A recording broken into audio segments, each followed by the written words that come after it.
Bonjour, donc je suis le docteur Sabine Turbet, je me présente parce que tout le monde ne me connaît peut-être pas quand même si certains me connaissent depuis quelques années. Mais je suis pédopsychiatre, je suis chef de service du pôle de psychiatrie de l'enfant et d'adolescent au centre hospitalier Sainte-Marie à Clermont-Ferrand. Et pendant une quinzaine d'années, j'ai travaillé au pôle qu'on appelait au pôle d'accueil ça s'appelait pas victimologie à l'époque de l'enfant, ça avait un autre nom, c'était le pôle d'accueil des maltraitances et des violences sur les enfants au CHU Estin. Voilà, j'ai travaillé une quinzaine d'années avec cette équipe.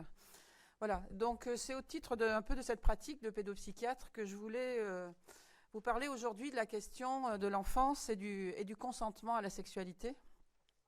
Alors, c'était une journée qui était déjà prévue l'année dernière et il y a des choses qui ont changé dans les lois aussi, sur les âges de consentement aussi en 2020-2021. Ça a beaucoup travaillé autour de cette question-là. Je ne vais pas vous parler de la question de quel est le meilleur âge pour consentir ou pas. Je veux juste mettre, à partir de quelques définitions de l'enfance, du consentement, les mettre en face un peu les uns des autres pour nous aider à réfléchir à cette question. C'est pour ça que j'ai intitulé mon propos oxymore ou pléonasme ou oxymore, voilà, vous mettez dans le sens que vous voulez. Voilà, sachant qu'un pléonasme, c'est deux mots qui disent la même chose, et qu'un oxymore, c'est deux mots côte à côte qui sont de sens contraire. Voilà. Et je trouvais que cette notion effectivement de consentement et d'enfance se prêtait bien à ce jeu un peu de discussion sur les mots. Voilà, alors d'abord, on va essayer de dire qu'est-ce que c'est que le consentement. Hein. Alors le consentement sexuel, c'est l'accord que des personnes se donnent mutuellement pour qu'une activité sexuelle ait lieu entre elles. Voilà, c'est une notion qui au départ était anglo-saxonne et qui émerge un peu dans les discours comme ça dans les années 80. Ainsi, le consentement sexuel doit être d'abord et avant tout libre et éclairé. Libre et éclairé. Ces deux notions sont bien sûr indissociables. On peut dire que le consentement est libre lorsqu'il est formulé de manière indépendante, sans pression et sans contrainte de la part du partenaire ou d'une tierce personne. Chacun des partenaires doit consentir à une activité sexuelle, c'est-à-dire que chacun accepte que l'activité ait lieu, que ce soit une relation sexuelle, un baiser ou tout autre geste de nature sexuelle. Le consentement des partenaires doit être clair, libre et éclairé, donc. Si ces conditions ne sont pas réunies, il peut y avoir agression sexuelle. Pour qu'un consentement soit éclairé, il faut comprendre à quoi on consent. Celui qui propose et celui qui consent parlent-ils de la même chose? Pour essayer d'éclairer ces points, je vais faire des détours par plusieurs notions. D'abord, je voudrais parler de la relation enfant-adulte. Et qu'est-ce qu'un enfant? Alors, la relation adulte-enfant, enfant-adulte, est nécessairement une relation hiérarchisée. L'adulte est celui qui éduque, qui enseigne, qui soigne. L'adulte sait pour l'enfant, l'enfant apprend de l'adulte. L'enfant est en position d'ignorant par rapport à l'adulte qui sait et qui transmet. Le mot enfant vient de infant en latin, c'est celui qui ne parle pas. Et ça désignait au départ les enfants de 0 à 7 ans à peu près. L'enfant est un être en développement, il est celui qui ne sait pas, il doit entrer dans le langage et être éduqué pour grandir. Il est celui qui écoute, qui obéit, qui fait ce qu'on lui dit de faire. On peut discuter de tout après, hein, pas de problème. Il manifeste à l'adulte confiance et respect, patience et indulgence. Qui a de la patience pour qui? Qui a de l'indulgence pour qui dans une relation enfant-adulte? De par cette position donc hiérarchique, l'adulte a un pouvoir de fait sur l'enfant. Ainsi, un enfant ne peut pas ne pas consentir. D'où l'idée que enfant et consentement, c'est un pléonasme. Je vais développer. C'est enfant, c'est consentement, comme étant la même chose. Un enfant qui ne consentirait pas à ce qu'on lui apprend, voire qui ne serait pas dans le langage, serait un enfant psychotique, voire ne pourrait pas vivre. Je vais rappeler l'expérience de Frédéric II, au XIIIe siècle, le roi Frédéric II, qui parlait 9 langues. Il parlait le latin, le grec, le sicilien, l'arabe, le normand, l'allemand, l'hébreu, le yiddish et le slave. Donc ce roi voulut faire une expérience pour savoir quelle était la langue naturelle de l'être humain. Il installa 6 bébés dans une pouponnière et ordonna à leurs nourrices de les alimenter, les endormir, les baigner, mais surtout sans jamais leur parler. Frédéric II espérait ainsi découvrir quelle serait la langue que ses enfants, ses bébés, sans influence extérieure, choisiraient naturellement. Il pensait que ce serait le grec ou le latin, les seules langues originelles, pures à ses yeux. Cependant, l'expérience ne donna pas le résultat escompté. Non seulement aucun bébé ne se mit à parler un quelconque langage, mais tous les 6 dépérirent et finirent par mourir. Les bébés ont besoin de communication pour survivre. Le lait et le sommeil ne suffisent pas. La communication est ainsi un élément indispensable à la vie. L'être humain est un être social. Il n'y a pas que le biologique qui lui permet de vivre, mais le social également. Ainsi, c'est la relation de l'adulte à l'enfant qui l'introduit au monde, lui offre des représentations de lui-même et des autres, définit son mode relationnel. L'adulte est en responsabilité par rapport à l'enfant. Mais l'enfant, lui, quel est son rôle dans cette affaire? Quelle distance a-t-il pour savoir si la proposition de l'adulte est bonne pour lui? J'introduis ici la notion de discernement, qui est utilisée sur le plan juridique pour parler des enfants. Donc le discernement est une notion juridique nécessaire pour exercer ses choix, pour pouvoir s'exprimer, engager sa responsabilité. Il peut être aboli par l'âge ou la maladie. Les conséquences en sont autant civiles que pénales. Ce discernement est supposé acquis chez l'adulte, plus problématique chez l'enfant. Introduire cette notion dans celle du consentement me paraît utile lorsqu'on vient questionner la responsabilité de l'enfant dans les actes. La question du choix de l'enfant ou de l'adolescent, qui vient heurter aussi celle de l'autorité parentale, mais aussi en question de savoir qui prend la responsabilité.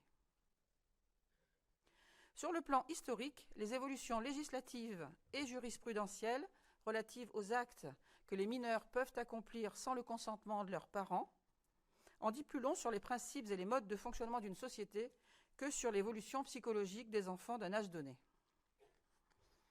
Il en est de même pour la notion de consentement, la question de choix, de responsabilité. Au début du XIXe siècle, le viol d'un enfant n'était répréhensible que s'il était accompagné d'autres formes visibles de violence.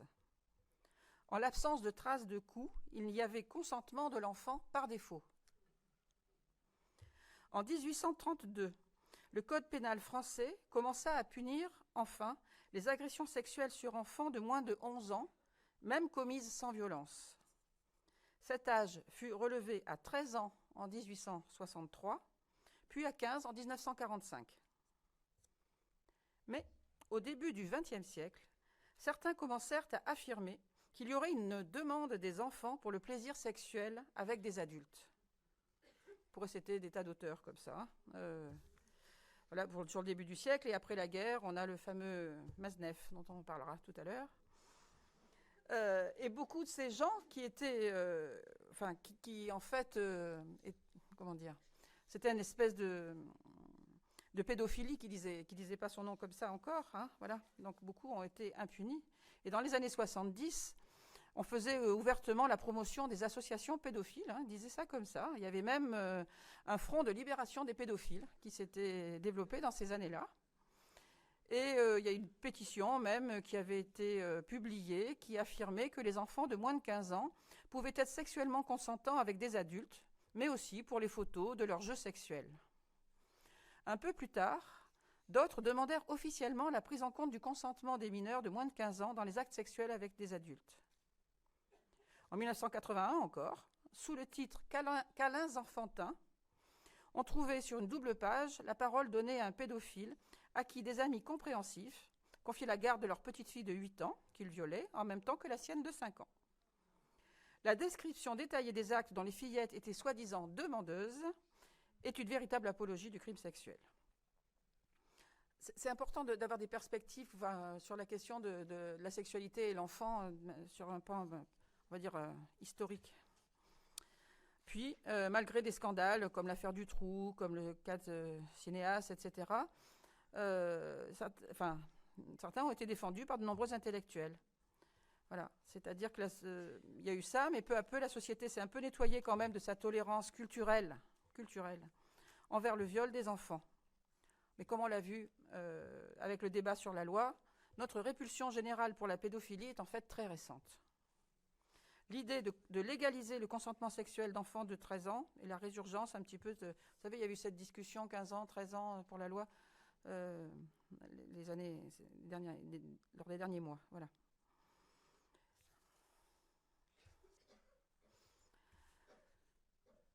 Voilà. Je voulais dire aussi que la notion de discernement et de consentement interroge aussi la question de la parole de l'enfant. Je voulais reparler de la parole de l'enfant dont on parle beaucoup effectivement depuis longtemps. Moi, depuis que je pratique la victimologie de l'enfant, on va dire, c'est cette question qui est un peu au centre de beaucoup de choses, cette question de la parole de l'enfant autour des abus sexuels et de leur dévoilement, mais aussi l'instrumentalisation de la parole de l'enfant dans les procédures. Qu'est-ce qu'on en fait de cette parole de l'enfant ? Alors, il y a eu beaucoup d'avancées dans ces 20 dernières années, notamment dans le recueil de la parole de l'enfant, avec des formations, des formes et des lieux d'audition adaptés, comme les procédures Mélanie, enfin voilà, vous savez, les auditions filmées, tout ça, on a beaucoup avancé là-dessus. Mais à mon avis, peut-être il faudrait en faire un peu davantage sur la notion de consentement, comprendre à quoi l'enfant consent de la part d'un adulte, au-delà de lui demander simplement s'il a été d'accord. C'est ça, on entend des fois, on lit ou on entend ça, et de tenter d'évaluer une supposée connaissance et maturité en matière de sexualité. C'est des termes qui sont retrouvés dans les demandes d'expertise quand on reçoit un enfant qui dévoile une agression sexuelle. Ainsi, pour consentir, il faut comprendre et approuver ce qu'on attend de nous. Pour en assumer la responsabilité, pour en répondre, il faut pouvoir en mesurer les conséquences. Il faut pouvoir anticiper, pouvoir prévoir. Pouvoir prévoir, c'est être sécurisé pour grandir. J'ai repris aussi quelques mots qui sont dans les campagnes de prévention. Enfin, il y a des choses comme ça. Enfin, même si vous ne le voyez pas, ce n'est pas bien grave. C'est des campagnes ça s'appelle le consentement expliqué aux enfants et aux grands. Où on explique... voilà, je vais reprendre certaines phrases. On explique que si quelqu'un ne veut pas que tu lui fasses un bisou, tu ne lui en fais pas. Si toi, tu n'en veux pas, tu dis que tu n'en veux pas et on ne te le fera pas. Enfin, voilà. Mais il y a des phrases quand même que je trouve compliquées pour les enfants. Par exemple, ton corps t'appartient. Ça commence par ça. Ton corps t'appartient. Personne ne devrait toucher ton corps si tu n'en as pas envie. Bon, cette phrase, qui est utilisée dans les campagnes de prévention, interroge la notion d'avoir envie. Même dans une attitude séductrice, une demande de câlin, de quoi l'enfant a-t-il envie ? Autre phrase, les adultes ne peuvent pas te toucher si tu ne veux pas, sauf pour ta santé ou ta sécurité. Les adultes non plus ne devraient pas te toucher sans ta permission. C'est toutes des phrases de prévention qui sont adressées aux enfants. Mais alors, comment fait l'enfant abusé qui n'a pas dit non ? Était-il consentant ? Comment consentir à quelque chose auquel on n'a pas accès ni compréhension ? Comment et quoi désirer ? Comment connaître l'intentionnalité de l'adulte aussi, sur la question de la santé et de la sécurité ? Un enfant ne peut pas consentir à la sexualité adulte. Le désir de sexualité adulte ne vient pas de l'enfant. La question du désir de l'enfant désirant, c'est quoi ? Moi, je sais que les petites filles, elles rêvent au prince charmant. Je vous lirai après un texte à la fin là-dessus. Donc pour moi, dans ces notions-là, on est dans la confusion des langues dont parlait Ferenczi. Je vais vous dire qui était Ferenczi. Sándor Ferenczi était un psychanalyste contemporain et ami de Freud. Et en 1933, il a écrit un texte qui s'appelle « Confusion de langue entre les adultes et l'enfant, le langage de la tendresse et de la passion ». C'est dans ses œuvres complètes. Vous trouverez ça chez Payot. Et dans ce texte, il dit notamment à ses collègues, c'est une présentation en congrès, « C'était une erreur de vouloir faire entrer de force dans un rapport au congrès le thème trop vaste de l'origine extérieure du caractère et de la névrose. Les séductions incestueuses se produisent habituellement ainsi. Un adulte et un enfant s'aiment. L'enfant a des fantasmes ludiques, comme de jouer un rôle maternel à l'égard de l'adulte. Ce jeu peut prendre une forme érotique, mais il reste pourtant toujours au niveau de la tendresse. Il n'en est pas de même chez les adultes, qui répondent par le langage de la passion dans son texte, donc de la sexualité de l'adulte. Voilà. Il continue en disant « Je serais heureux si vous pouviez prendre la peine de vérifier tout cela sur le plan de votre pratique et de votre réflexion. Si aussi vous suiviez mon conseil d'attacher dorénavant plus d'importance à la manière de penser et de parler de vos enfants, de vos patients et de vos élèves, derrière laquelle se cachent des critiques, et ainsi leur délier la langue et avoir l'occasion d'apprendre pas mal de choses. » Voilà.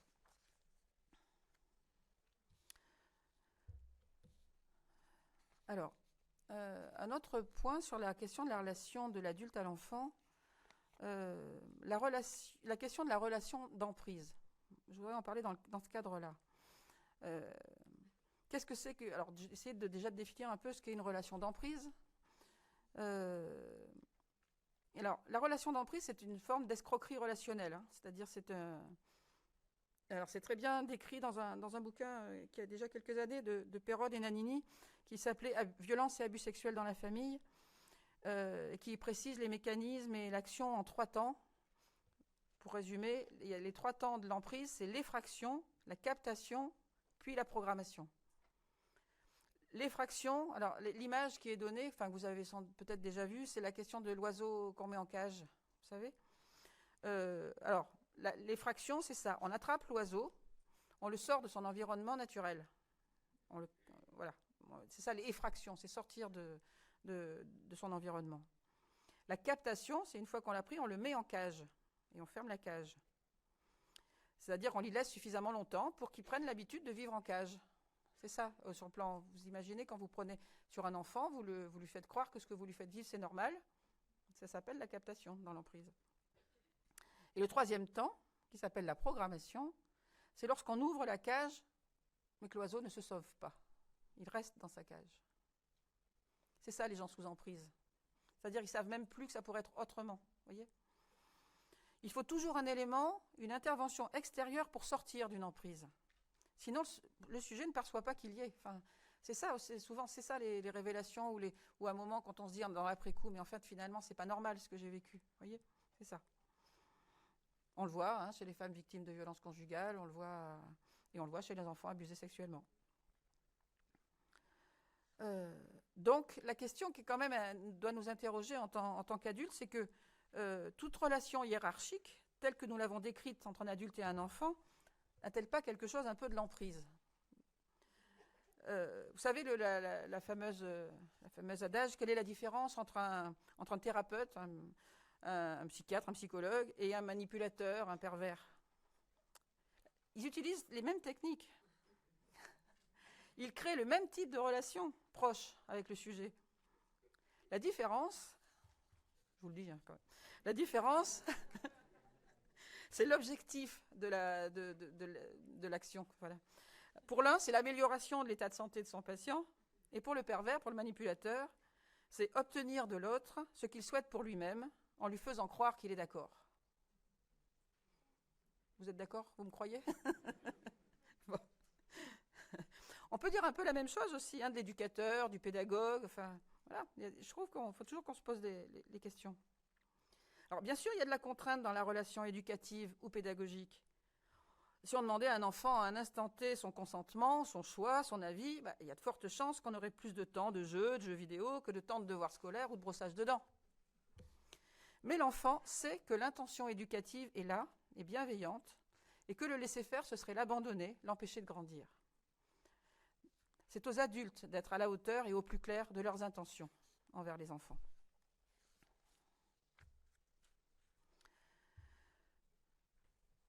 Sur la question du consentement de l'enfant, je voudrais dire qu'il existe aussi ce que j'appelle des formes faussées de consentement, c'est-à-dire des enfants quand on parlait tout à l'heure de la question de que désire l'enfant.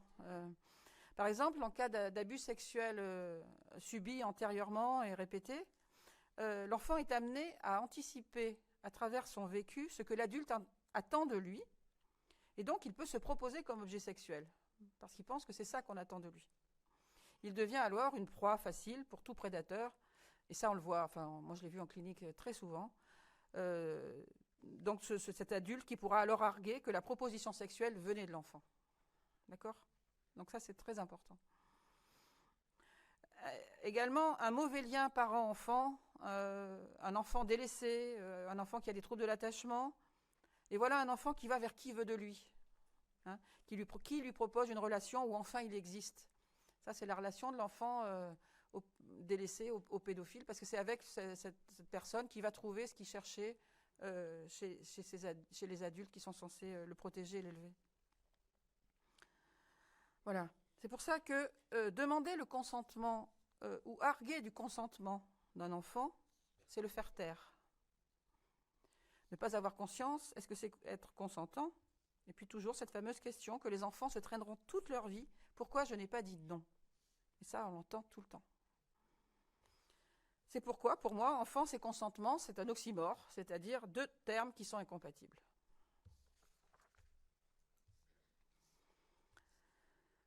Pour finir, je voudrais évoquer 2 points. La question de l'hypersexualisation des enfants et la question de la liberté sexuelle des adolescents. Alors, l'hypersexualisation des enfants, auquel on assiste socialement depuis dans notre société actuelle, on va dire. Alors, c'est un terme qui entraîne beaucoup de confusion, mais en tout cas, il me semble que l'hypersexualisation, ça indique la pression qui pousse les enfants à entrer dans une sexualisation abusive qui non seulement n'est pas de leur âge, mais qui vient entraver leur processus de développement et leur propre rythme d'appropriation de la sexualité, la construction de leur vie psychique. Cette pression sur les enfants peut venir des parents, on voit bien comment on habille des fois les petites filles, ou des médias, et plus largement d'un climat de consumérisme actuel, comme ça, empreint d'érotisme, mais ça globalement.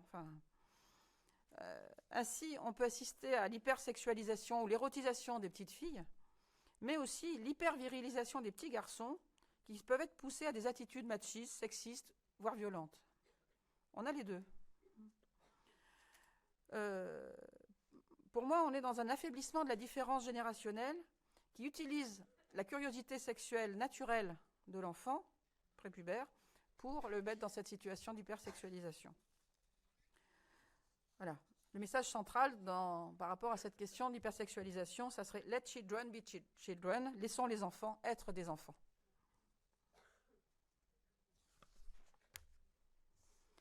Voilà.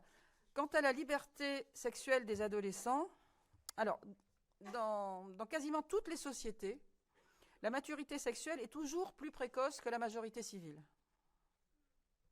Dans notre société actuelle, il est considéré que le droit à procréer, à prendre une contraception ou à interrompre une grossesse, de même que se faire dépister et soigner pour le sida, avant l'âge de la majorité, peut se passer du consentement parental. La santé et la sexualité des adolescents prévaut à la question de l'autorité parentale. Voilà. Ainsi, à l'adolescence, on trouve une apparente libération du langage du désir, mais aussi la difficulté à se coltiner à son propre désir. Savoir ce que l'on veut par rapport à l'autre et aussi par rapport à soi-même. L'adolescence est le temps de la construction du consentement à l'autre et à soi-même. La construction du consentement. Vanessa Spingora, vous savez, qui a écrit justement cette question du consentement. C'était elle qui était avec M. Masneff. Elle explique dans une interview ne pas avoir compris à son jeune âge, elle avait 14 ans, que Gabriel Masneff était un pédocriminel, malgré une alerte de sa mère. Enfin, elle dit ça dans cette interview. Dans le bouquin, on ne sent pas trop l'alerte de la mère. Mais, non, on sent plutôt la complaisance familiale. Enfin, je ne sais pas si vous l'avez lu, mais bon. Voilà. Alors, elle dit quand même, dans son interview, en parlant de sa mère, elle avait employé le mot pédophile à son égard, donc à l'égard de M. Masneff, dès la première fois, quand je lui ai annoncé qu'on s'était écrit, qu'il m'avait donné rendez-vous. Je ne l'ai pas prise au sérieux parce que j'étais une adolescente un peu rebelle et que ce mot me paraissait ne pas correspondre à ce que j'étais en train de vivre. Elle explique ça. Voilà. Et pour finir, je vais vous lire, parce que c'est une chanson, mais je ne vais pas vous la chanter. Ah non, vous ne méritez pas ça, non, non. C'est une chanson, je vais vous lire le texte, voilà, bon, faire au mieux. Hein. Si vous la connaissez, essayez de mettre mais si vous la connaissez pas, prenez-le comme un texte, voilà. Ça s'appelle La princesse et le croque-note, et c'est de Georges Brassens, en 1972. Alors ça dit ceci. Jadis, au lieu du jardin que voici, c'était la zone et tout ce qui s'ensuit. Des masures, des taudis insolites, des ruines paromènes pour un sou. Quant à la faune habitant là-dessous, c'était la fine fleur, c'était l'élite, la fine fleur, l'élite du pavé. Des besogneux, des gueux, des réprouvés, des mendiants rivalisant de tard, des chevaux de retour, des propres ariens, ainsi qu'un croque-note, un musicien, une épave accrochée à sa guitare. Adoptée par ce beau monde attendri, une petite fée avait fleuri au milieu de toute cette bassesse. Comme on l'avait trouvée près du ruisseau, abandonnée en un somptueux berceau, à tout hasard, on l'appelait princesse. Or, un soir, Dieu du ciel, protégez-nous, la voilà qui monte sur les genoux du croque-note et doucement soupire, en rougissant quand même un petit peu. C'est toi que j'aime, et si tu veux, tu peux m'embrasser sur la bouche, et même pire. Tout beau, princesse, arrête un peu ton tir, je n'ai pas tellement l'étoffe du satyre. Tu as 13 ans, j'en ai 30 qui sonnent. Grosse différence, et je ne suis pas chaud pour tâter de la paille humide du cachot. Mais croque-note, je dirai rien à personne. N'insiste pas, fit-il d'un ton railleur. D'abord, tu n'es pas mon genre, et d'ailleurs, mon cœur est déjà pris par une grande. Alors princesse est partie en courant, alors princesse est partie en pleurant, chagrine qu'on ait boudé son offrande. Il n'y a pas eu détournement de mineur, le croque-note, au matin, de bonne heure, à l'anglaise, a filé dans la charrette des chiffonniers en grattant sa guitare. Mais il rajoute quand même à la fin, passant par là quelques 20 ans plus tard, il a le sentiment qu'il le regrette. Mais bon, il a quand même fait ce qu'il fallait en temps utile. Je vous remercie.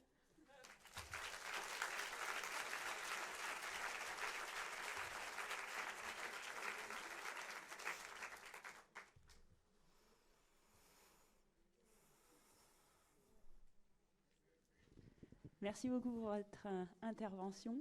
On a une question qui est arrivée du coup sur le téléphone. Existe-t-il des échelles validées pour mesurer le degré de maturation sexuelle ?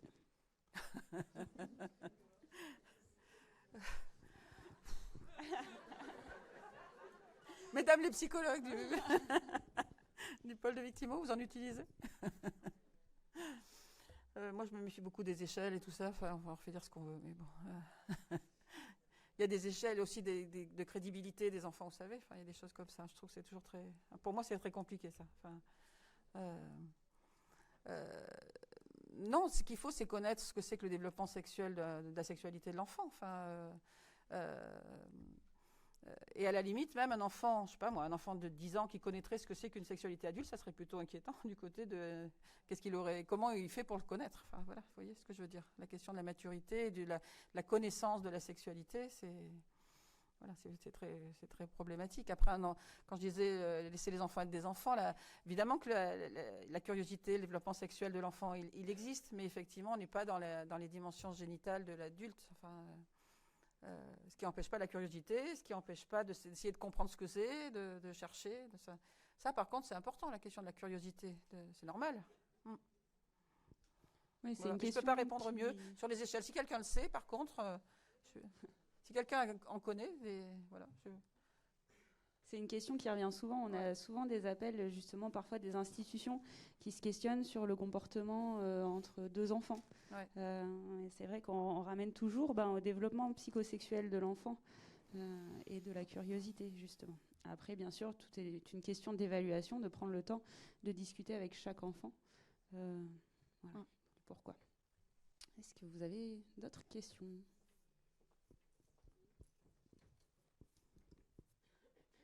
Alors une question de téléphone, je pense qu'il faudra en dire un petit peu plus. Par rapport au début de l'intervention, à titre préventif, quels seraient les bons termes finalement à employer ? Alors je ne sais pas, par rapport au consentement ou par rapport au pléonasme oxymore ou... Le consentement, c'est ça ? Les termes employés dans les campagnes de prévention auprès des enfants, c'est ça ? Ouais. Après, ils ne sont pas mauvais, les termes, hein, de dire à un enfant ton corps est ton corps, etc. Moi, ce qui m'ennuie toujours après les campagnes de prévention, c'est quand des enfants qui ont reçu des campagnes de prévention sont quand même abusés sexuellement. Du coup, c'est comme s'ils en... c'est ça que je voulais dire. C'est comme s'ils en devenaient responsables, enfin, parce qu'ils avaient été prévenus. Donc, si ça t'était arrivé alors que tu étais prévenu, voilà, c'est le pourquoi j'ai pas dit non, alors que je savais que... Voilà. Et est-ce que je savais que ça allait... Enfin, dans quoi j'étais pris, dans comment j'ai pas vu, enfin... C'est alors qu'il y a eu des campagnes de prévention. C'est ça que je trouve compliqué, moi, sur les campagnes de prévention. Voilà. Parce que les enfants sont prévenus, mais prévenus de quoi? Parce qu'au départ, quand on est prévenu de quelque chose qu'on ne connaît pas, c'est très difficile de savoir à quoi s'attendre. Enfin, je trouve que c'est compliqué. Je ne sais pas s'il y en a parmi vous qui font ces campagnes, qui en font des campagnes de prévention. J'aimerais bien avoir votre retour, s'il y en a, là-dessus. Parce que moi, c'est un peu ça qui me pose problème dans ces questions-là.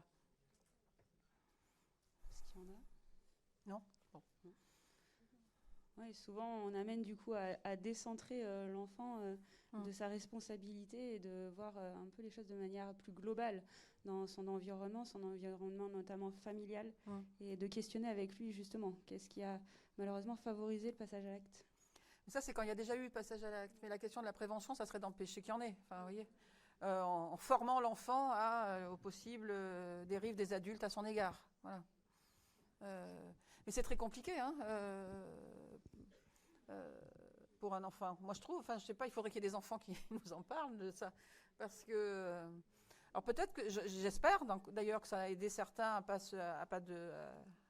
subir, mais c'est le but. Voilà. Après les campagnes la question du consentement, enfin là-dessus, par exemple, ce que j'avais lu, c'était le consentement expliqué aux enfants et aussi aux grands. Je vais vous lire les phrases, hein. C'était pas uniquement sur comment se méfier des adultes. Parce qu'à la fois, ce que je disais tout à l'heure, l'enfant lui demande d'avoir confiance dans l'adulte, et en même temps, on lui demande de se méfier de certains adultes. Comment il fait? Enfin, c'est très compliqué, hein. La question du consentement, c'était ça. Ton corps t'appartient, personne ne devrait toucher ton corps si tu n'en as pas envie. Tu as le droit d'aimer recevoir des câlins ou des bisous, ou pas. Et pour les autres, c'est pareil. Si tu aimes recevoir des câlins, ça ne veut pas dire que les autres sont obligés d'aimer ça eux aussi. Tu as envie de faire un câlin ou un bisou à quelqu'un, demande-lui la permission avant. Si la personne dit non, ne lui fais pas de câlin.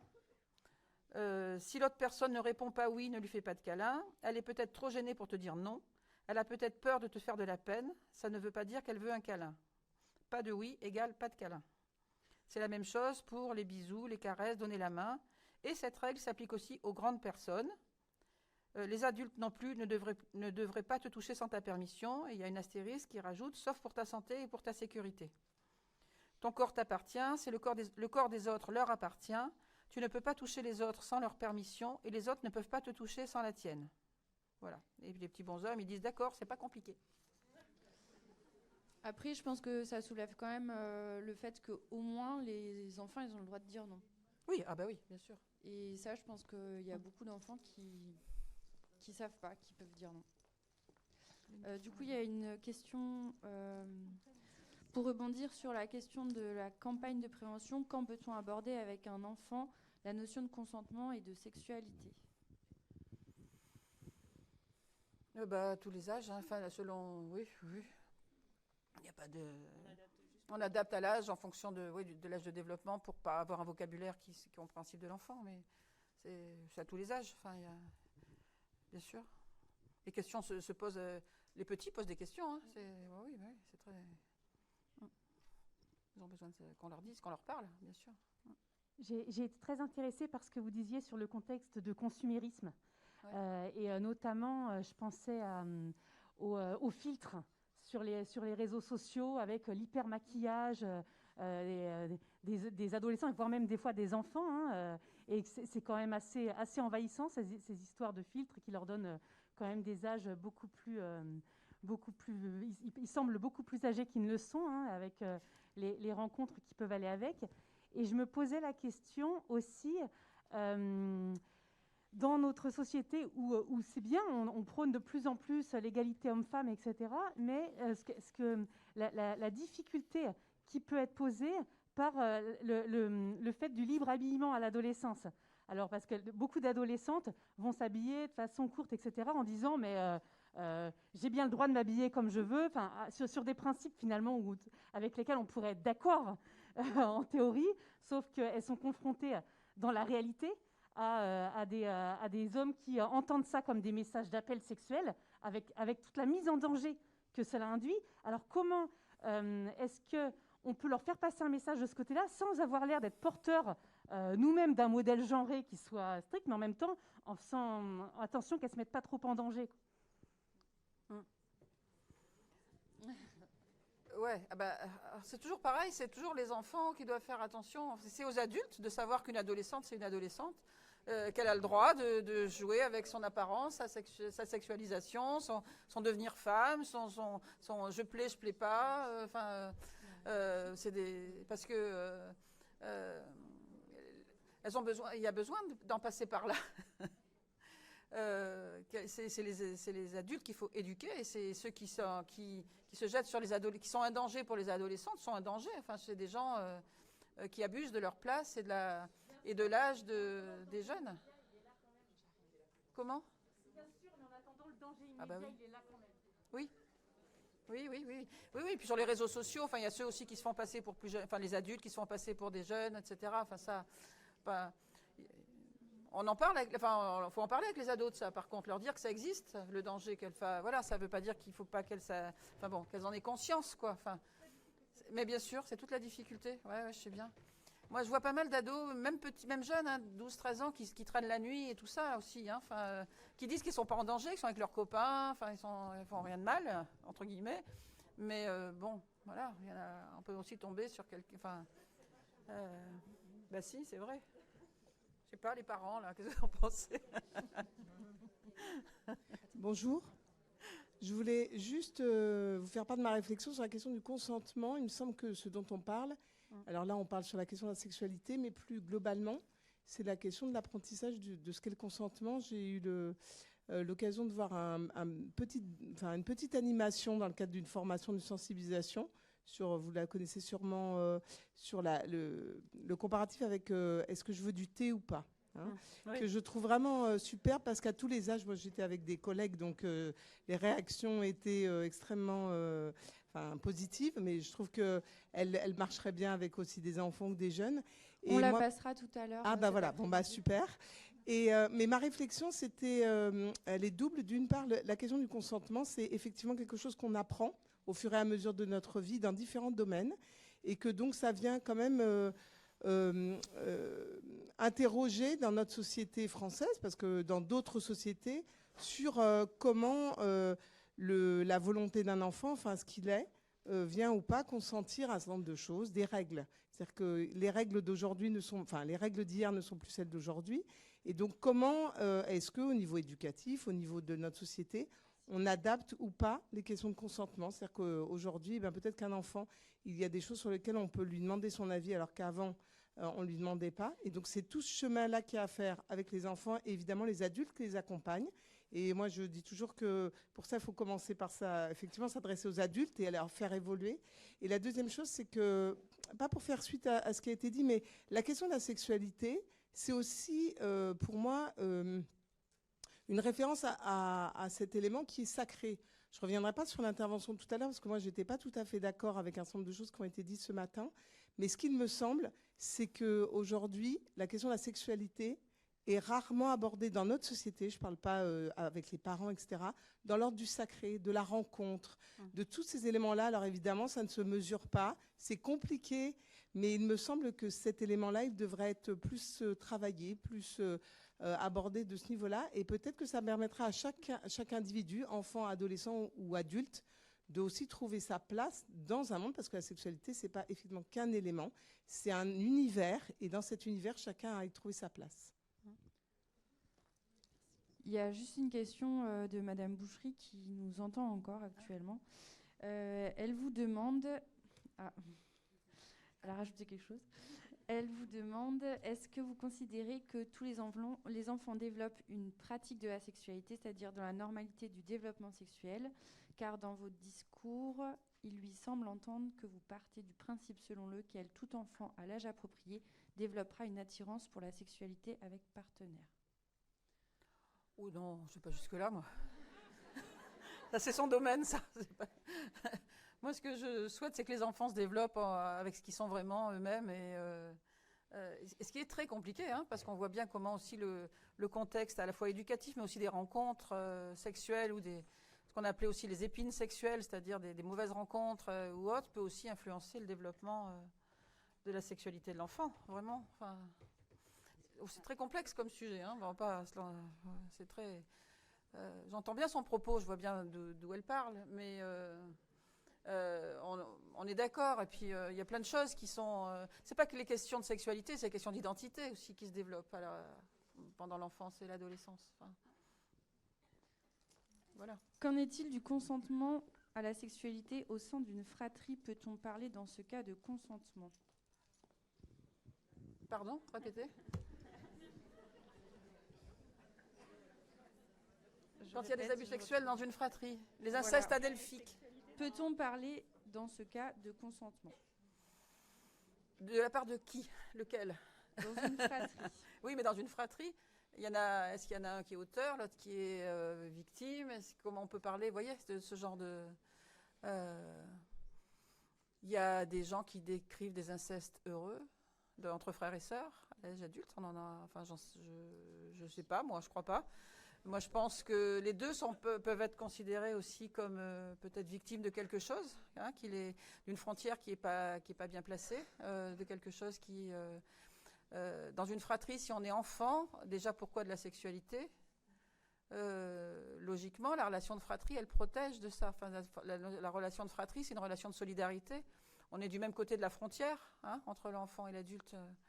Et l'effraction de la sexualité dans une fratrie me paraît très problématique, enfin, de ce côté-là. Concernant... Pardon. Non, je voulais rebondir sur ce qui s'est dit là précédemment. Moi, je suis assez d'accord avec ce que vous disiez, docteur Turbet. Le problème, c'est l'adulte. Le problème, c'est pas l'enfant. Hein. Pour avoir, dans ma pratique professionnelle, rencontré de vrais pédophiles, l'éducation, bien évidemment, mais la pédophilie est une pathologie et constitue un vrai danger pour les enfants. Et les enfants sont dans cette notion que vous évoquiez, notamment d'emprise et de référence à l'adulte, hein, qui est censé les protéger, les aider à se construire. Donc il y a une éducation, mais il y a quand même une problématique d'une pathologie qui existe, et plus qu'on ne le pense. Oui, mais la difficulté avec les pédophiles, effectivement, c'est qu'ils vont aussi s'approcher de l'enfant avec le monde de l'enfant. Enfin, ils vont savoir leur parler d'une manière adaptée à l'âge, justement. Enfin, quand je parlais des manipulations, des perversions, enfin, on est dans quelque chose comme ça où le pédophile, il sait comment fonctionne un enfant. Enfin, voilà. Donc c'est ça qui est compliqué. Voilà. Moi, j'ai toujours en tête ces petites filles là, qui étaient abusées par le voisin. Le voisin a dit, si tu le dis pas, et si tu le dis, je tuerai tes lapins. C'était ça le moteur pour qu'elles ne parlent pas et pour qu'elles acceptent. C'était qu'elles ne voulaient pas qu'on tue leurs petits lapins. Vous voyez ce que je veux dire? Ça, c'est un truc de... C'était ça. C'était pas la question de ce qui... la crainte, enfin, voilà, elle était là. C'est-à-dire qu'on était dans... Il leur parlait, que ce soit de la menace ou que ce soit dans la séduction, avec des choses qui concernent l'enfance. Donc c'est ça, c'est là la grosse difficulté aussi pour les enfants, enfin de se dire, mon Dieu, il me parle comme un enfant, c'est un pédophile. Enfin, vous voyez, ça, non, enfin c'est compliqué, hein. Ouais. Mais oui. Concernant les relations sexuelles entre jeunes adolescents, entre 12-14 ans, comment les aider à savoir s'ils en ont vraiment envie ou s'ils essaient de s'intégrer dans une norme sociale en grandissant plus vite? Qu'est-ce que je dis tout à l'heure? L'adolescence, c'est la construction du consentement. Il faut apprendre. Enfin, on est bien tous passés par là. Non, mais ça questionne, enfin, ça rejoint ce que disait... quelque chose que j'aurais voulu interroger aussi Madame Boucherie là-dessus, c'était comment on apprend, justement, la relation... Alors là, on est sur des adolescents de même âge, hein, on n'est pas dans la question d'adulte-enfant. Enfin, c'est la question de comment... oui, c'est comme tel que la question a été posée, là, justement, mais J'ai pas de réponse, enfin, il n'y a pas de guide de bonne pratique. Enfin,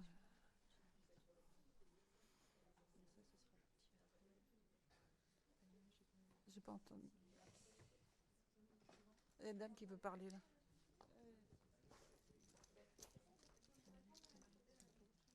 Ah oui, bah si, oui, oui. Madame Boucherie, vous pouvez dire quelque chose. Alors, j'ai pas complètement entendu la question. Redites votre question du coup. La question, c'était celle-ci, non? Oui. Concernant les relations sexuelles entre jeunes adolescents entre eux, comment les aider à savoir s'ils en ont vraiment envie ou s'ils essaient de s'intégrer dans une norme sociale en grandissant plus vite? D'accord, donc oui, comment savoir si Oula, j'entends mon écho. Comment savoir si ça vient d'un réel désir ou Oui, d'une intériorisation des normes, c'est ça? C'est ça. Ben oui, effectivement, je sais pas, enfin j'ai pas de pareil de réponse. J'imagine que le fait de poser les questions à la personne et de voir, voilà, s'il y a eu une quelconque un discours de la part des personnes qui l'entourent qui va dans le sens de ben voilà, d'avoir une sexualité dite normale. Donc ça veut dire commencer à tel âge, ce qui peut être de l'ordre des moqueries parfois autour de cette figure, notamment chez les garçons, du puceau, entre guillemets, et que si je sais pas, si à partir de 16 ans, les enfants, enfin les adolescents n'ont jamais eu ne se sont jamais masturbés ou des choses comme ça, il peut y avoir, oui, des sortes de moqueries liées à ce statut-là de ne pas s'être intéressé à la sexualité. Je dirais. Ouais. Souvent, c'est dans l'après-coup, avec les adolescents, qu'on entend parler de ça. Enfin, il y a des jeunes qui sont en couple très jeunes, et qui sont avec une sexualité... ils disent en couple, d'ailleurs. Hein. Enfin, on ne sort plus avec quelqu'un, on est en couple avec. Alors, parfois sans relation sexuelle, parce qu'ils sont jeunes et ils ne sont pas là, même s'ils sont en couple. Hein, ça existe aussi. Et parfois avec des relations sexuelles où, des fois dans l'après-coup, il y a soit le garçon ou la fille, ou il y a des couples aussi de même genre, de même sexe aussi. Enfin, là aussi, à l'adolescence, il y a pas mal de couples homosexuels. Alors, comme les couples hétérosexuels, enfin, à cet âge-là, les choses qui peuvent être passagères, si vous voulez, mais qui sont à un moment de construction, enfin, et qui passent par de la sexualité agie ou pas, forcément, ou après coup, certains peuvent le dire, qui se sont, comme, comment dire, c'est pas tout à fait la même chose, mais comme ces filles dont on disait qu'elles se maquillent trop, etc. Et après coup, elles peuvent le dire, oh là là, quand j'avais 13 ans, j'avais une tronche, enfin, voilà. Mais comme certains peuvent dire, ouais, bah, j'ai fait ça à 13 ans, j'aurais dû attendre parce que j'étais pas prêt ou j'étais pas prête, vous voyez. Enfin, mais c'est difficile avant, enfin puis ils viennent pas nous voir en disant qu'est-ce que t'en penses. J'essaie de rentrer dans une norme sociale où j'ai vraiment envie. Enfin, quand je disais il faut apprendre. Enfin, et nous on a accompagné. Parce qu'ils veulent bien nous dire aussi. Enfin, alors c'est compliqué pour eux, je pense. Puis la pression sociale, la pression du groupe, elle a toujours existé hein, à l'adolescence, de la norme de comment il faut être pour être à la fois unique et comme les autres. Enfin, c'est ça la notion de l'adolescence, c'est ça. En plus, là, ça s'échange sur avec les réseaux sociaux encore plus. Enfin, la question, c'est plus les questions de pression du groupe, de harcèlement. Enfin, c'est compliqué ce qu'ils ont à vivre, hein, nos adolescents, là, je trouve. Moi, je voulais juste rebondir. Je trouve intéressant la notion de motivation dans le rapport sexuel. On sait bien que la motivation, elle n'est pas toujours de prendre du plaisir, d'avoir un plaisir partagé, etc. Et je pense que faire se questionner un ado sur qu'est-ce qui te motive à avoir une relation sexuelle, et comme vous le proposiez, je trouve intéressant de réfléchir aussi aux conséquences que ça va avoir, de accepter ce rapport, de rentrer dans une sexualité génitale avec l'autre, etc. C'est plutôt intéressant. Je crois que tout est question de se faire questionner sur justement la dimension motivationnelle du désir, en fait. Oui. Oui, mais ce qui est toujours questionnant, c'est ce que disait la magistrate tout à l'heure, c'était après coup, pourquoi il y en a qui viennent se plaindre de ce qu'ils ont vécu, vous voyez, c'est ça, pour moi c'est une vraie question ça. Enfin, il y en a qui vont s'en plaindre et d'autres qui vont pas s'en plaindre. Enfin, de même à la boucherie, pareil, ce qui fait traumatisme ou pas. Enfin, c'est une voilà, c'est une vraie question. Enfin, c'est ça.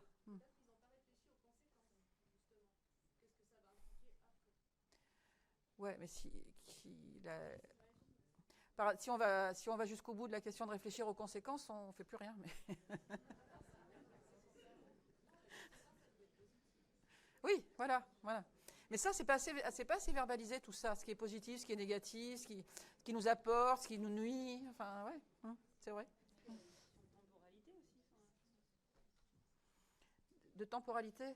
Oui, dans le sens où à enfin, je disais, il y a une question de temporalité aussi, c'est-à-dire qu'on ne pense pas les mêmes choses au temps de l'adolescence qu'au temps de l'âge adulte, et c'est vrai que on voit bien aussi comment des fois les adultes reviennent sur des choses qu'ils ont pu vivre à l'adolescence. Donc voilà, après on en revient aussi sur le débat de la prescription, etc. Mais en tout cas, cette temporalité, elle est importante aussi.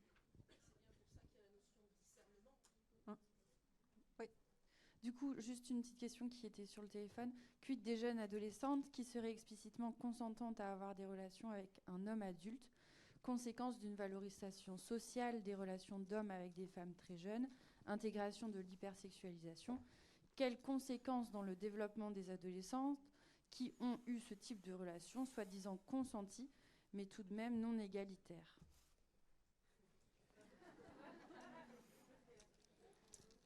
Le consentement, elle était consentante, enfin, elle était là-dedans, enfin, c'est le bouquin de Vanessa Springora. Et, voilà.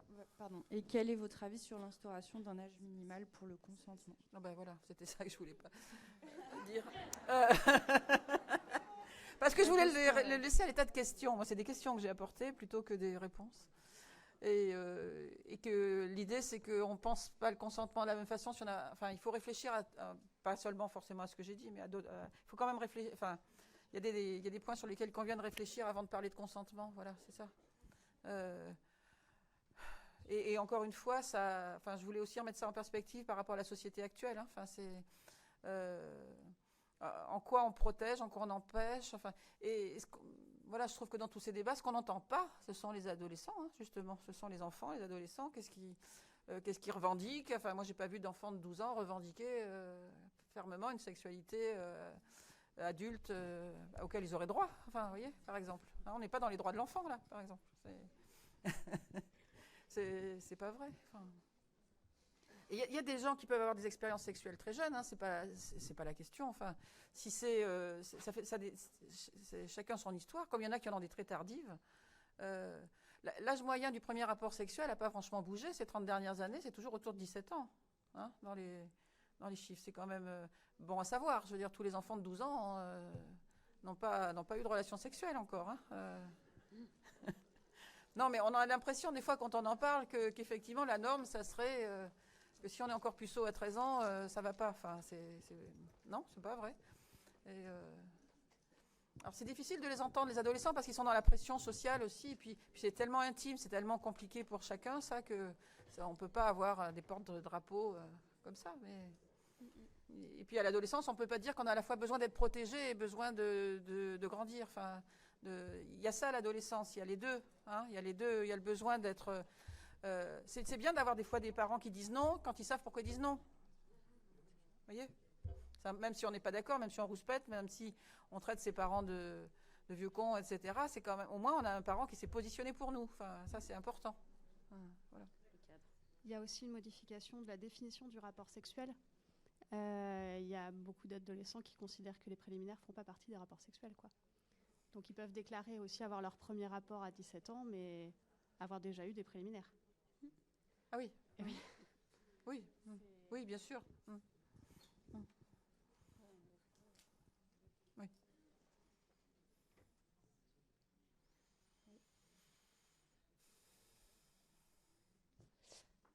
Est-ce qu'il y a d'autres questions dans la salle?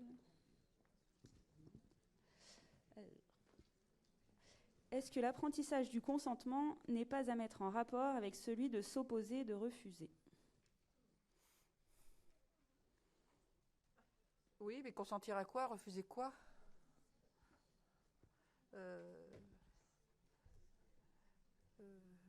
Évidemment, enfin, je sais pas, c'est trop vague. Vous pouvez préciser oralement, là, non, personne. Non.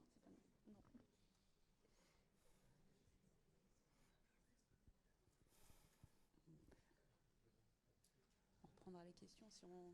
Je sais pas. Si N'hésitez pas à compléter le message, comme ça on reprendra peut-être la question. Ouais, parce que c'est difficile, sinon, ou alors on fait, c'est trop long. Enfin, parce que l'opposition, c'est pas du non-consentement. Enfin, quand on est dans une opposition systématique, on n'est pas dans un non-consentement à quelque chose dont on voudrait pas. C'est pas la même chose. Enfin, concernant la sexualité entre enfants, est-elle souvent mise au rang de curiosité ou de jeu de découverte? Qu'en est-il réellement? Alors, réellement, il y a de tout. Si, il y a des jeux sexuels. Enfin, on le sait bien, la curiosité. Après, on voit même on en a eu, moi on en a vu au pôle violence à des enfants, des petits enfants qui venaient parce qu'ils avaient eu des comportements sexualisés, voire qui avaient forcé d'autres enfants, etc. Enfin, est-ce que cet enfant-là est un agresseur? Est-ce que, c'est toujours une vraie question. Hein. Je pense que l'enfant, c'est pareil, c'est à la fois l'enfant, on comprend sa curiosité sexuelle, et à la fois il faut qu'il soit éduqué c'est ce qu'on disait, dans les messages de prévention, c'est-à-dire tu touches pas quelqu'un qui a pas envie que tu le touches déjà, mais après ils peuvent avoir envie de se toucher réciproquement aussi. Hein. Ça dépend jusqu'où ça va et de l'effet que ça fait. C'est toujours pareil. Si un enfant est traumatisé par un autre enfant, il faut tenir compte du fait qu'il a été traumatisé, donc forcé, qu'il n'était pas lui dans cette curiosité-là, on va dire. Voilà. Il faut apprendre aux enfants, mais c'est comme on apprend à pas faire mal aux autres aussi. Voilà, qu'on peut avoir de la curiosité sexuelle sans être dans du forçage sexuel.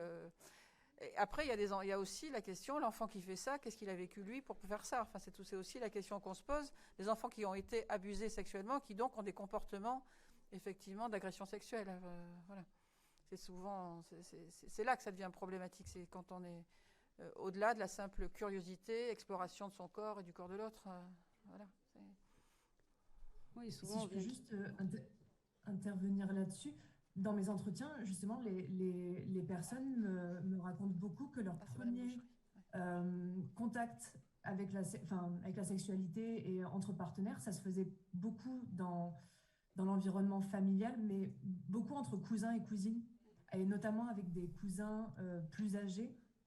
Enfin, oui, du coup, des cousins qui sont plus dans l'adolescence et qui vont expérimenter sur les enfants accessibles avec lesquels ils passent les vacances ou des choses comme ça.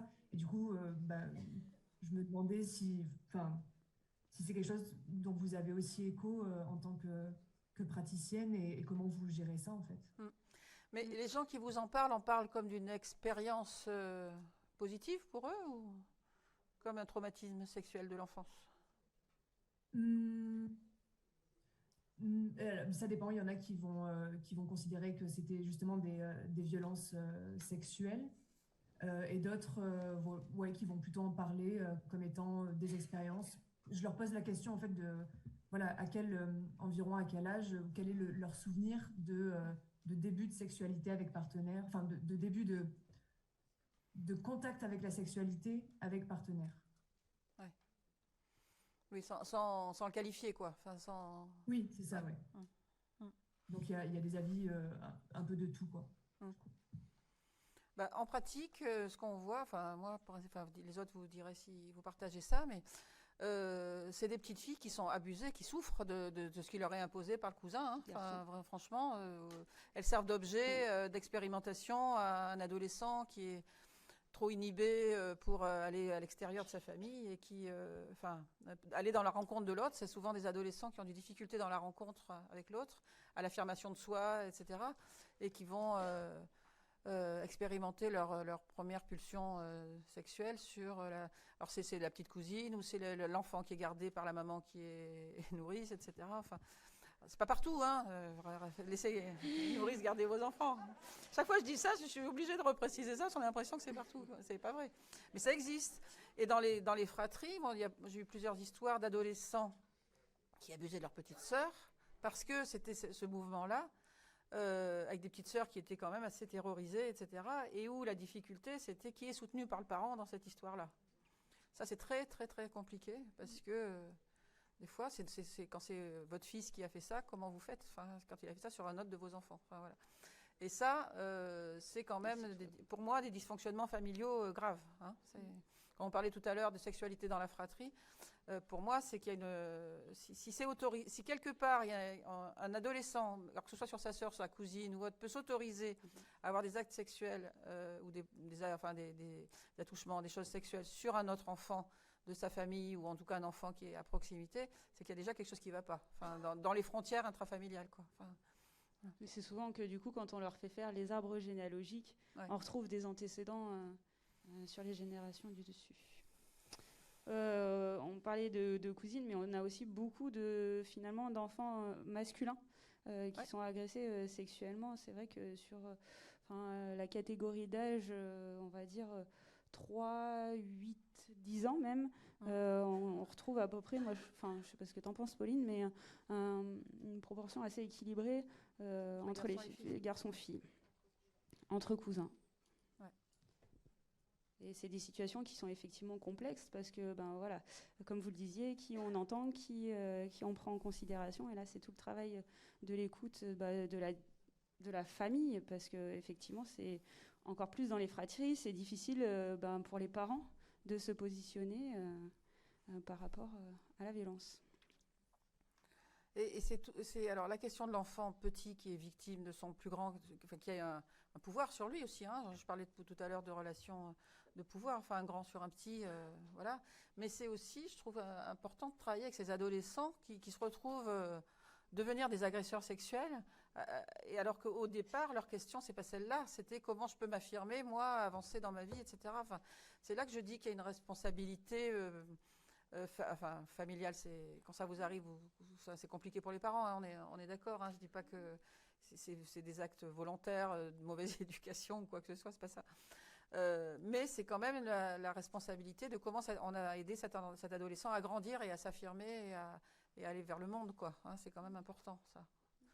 Aussi de revendiquer pour lui la question de si j'en suis là, c'est que j'ai pas non plus reçu ce dont j'avais besoin pour pouvoir grandir correctement. Voilà.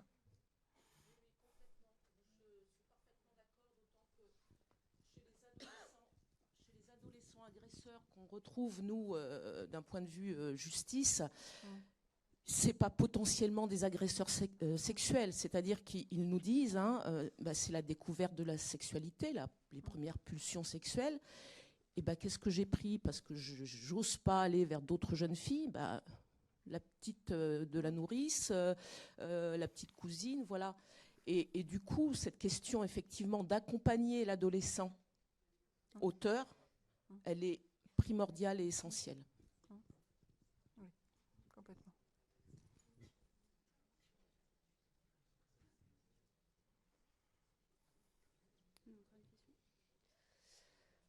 On parle d'enfants et d'adolescents. Quand devient-on adolescent? Comment agir quand des enfants ont des sexualités toujours plus jeunes?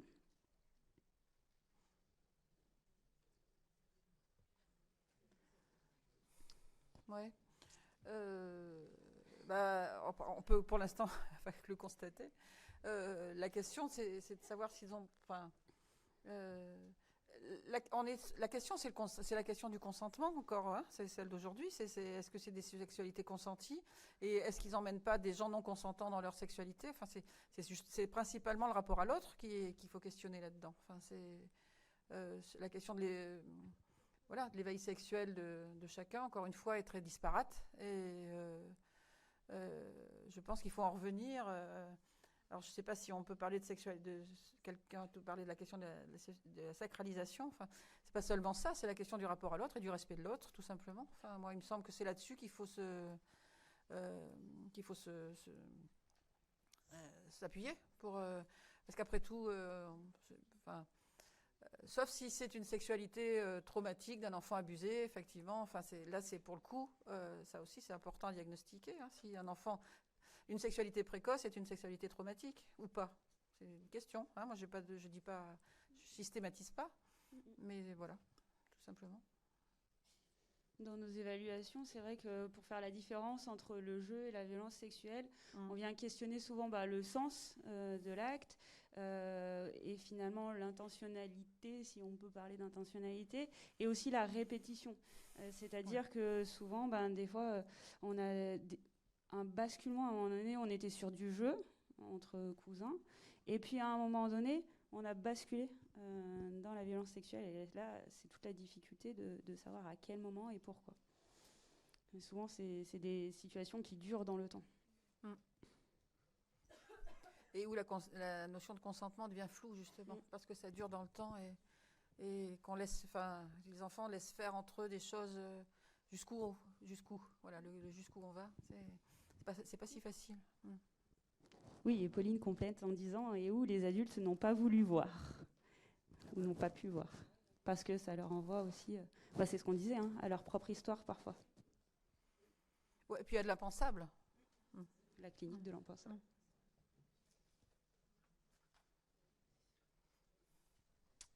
D'autres questions, réactions avant qu'on s'arrête là pour ce matin? Bon, merci beaucoup. Merci.